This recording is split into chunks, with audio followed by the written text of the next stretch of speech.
ఒడిశా ఛత్తీస్గఢ్ రాష్ట్ర సరిహద్దు ప్రాంతంలో బుల్లెట్ల మోత మోగుతోంది. 3 రోజులుగా మావోయిస్టుల ఏరివేతే లక్ష్యంగా భద్రతా బలగాలు దూసుకుపోతున్నాయి.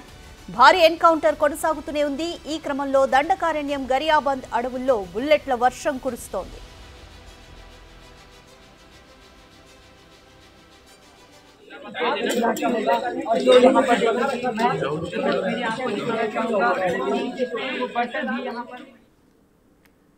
మోర్ డీటెయిల్స్ మా ప్రతినిధి భాస్కర్ అందిస్తారు. భాస్కర్, ఒడిశా ఛత్తీస్గఢ్ సరిహద్దు ప్రాంతంలో ఇంకా ఎన్కౌంటర్ అయితే కొనసాగుతూనే ఉంది. ఇప్పటికే చలపతి కూడా చనిపోయారు. మరిన్ని అప్డేట్స్ ఏంటి? ఎస్ రాధిక, ఇప్పటికే ఛత్తీస్గఢ్ ఒరిస్సా పరిసర ప్రాంతం మొత్తం కూడా ఒక్కసారిగా మావోయిస్టులు సైనిక సిబ్బంది మధ్యన గత 3 రోజుల నుంచి కూడా ఎదురుకాల్పులు కొనసాగుతున్న నేపథ్యం అయితే ఉంది. ఫలితంగా చూసుకుంటే ఒకవైపున గరియాబంద్ సరిహద్దు ప్రాంతం మొత్తం కూడా ఒక్కసారిగా భీకరమైనటువంటి కాల్పులు మోత మోగుతుంది. ఫలితంగానే ఇప్పటి వరకు చూసుకుంటే 27 మంది వరకు కూడా నక్సలైట్లు, దాంట్లో కీలకంగా ఉన్నటువంటి నేతలు మొత్తం కూడా నేల కొరిగిపోయే నేపథ్యం అయితే ఉంది.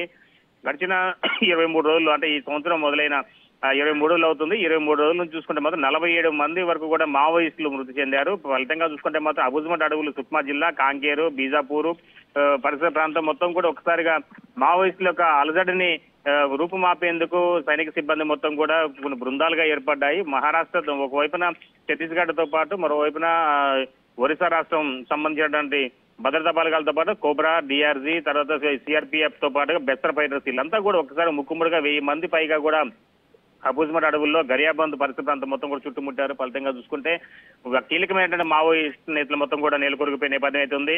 మొన్న స్టార్టింగ్ లో చొక్కారావు మృతి చెందాడంటూ ఒక పోలీసుల దగ్గర నుంచి ఒక లెటర్ రావడం, తర్వాత దాని మరలా మావోయిస్టుల కేంద్ర కమిటీ కూడా స్పందించి తన ప్రాణాలతో ఉన్నాడంటూ ఒక లేఖ విడుదలైంది. దానిపై కూడా సందిగ్ధత నెలకొంది. తర్వాత చలపతిరావు మృతి చెందాడంటూ జయరాం రమేష్ అలియాస్ చలపతిరావు, ఇతను ఒకప్పుడు మాజీ సీఎం, ప్రస్తుత ఆంధ్రప్రదేశ్ సీఎం చంద్రబాబు నాయుడిని టార్గెట్ గా చేసుకుని అలిపిరిలోని ఒక ఐఈడీ బాంబు పెట్టి పేల్చేందుకు కూడా ఆయన చాలా వ్యూహకర్తగా పేరుంది. అతనిపై ఇప్పటికే ₹1 కోటి వరకు కూడా రివార్డు ఉన్న నేపథ్యం అవుతుంది. మరోవైపు చూసుకుంటే ఇప్పుడు అతను మృతి చెందడంతో కూడా మావోయిస్టులకు ఎదురుదెబ్బ తగిలింది. మరోవైపున ఇప్పుడు కీలకంగా నిన్న తాజాగా మృతదేహాలు గుర్తించే పనిలో భాగంగానే పాండన్న కూడా ఉన్నట్లు గుర్తించారు. పాండన్న కూడా పాండు అలియాస్ పాండన్న, ఇతను కూడా మొత్తానికైతే ఆ అబుజ్మట్ అడవుల్లో మొత్తం కూడా కొట్టిన పిండి. ఇతని పేరు ఆ ఏరియా మొత్తం కూడా ఒక పెద్దన పాత్ర లేక ఆదివాసులకు ఒక కొడుకుల ఇతను ఒక నిక్ నేమ్ ఉంది. ఫలితంగా చూసుకుంటే మాత్రం పాండన్న మృతి చెందాడు అనే ఒక వార్త బయటకు రావడంతో కూడా మావోయిస్టులకు ఇంకాస్త కోలుకులని దెబ్బ తగిలిందని చెప్పుకోవచ్చు రాధిక. మొత్తానికైతే మాత్రం ఈ ఘటనకు సంబంధించి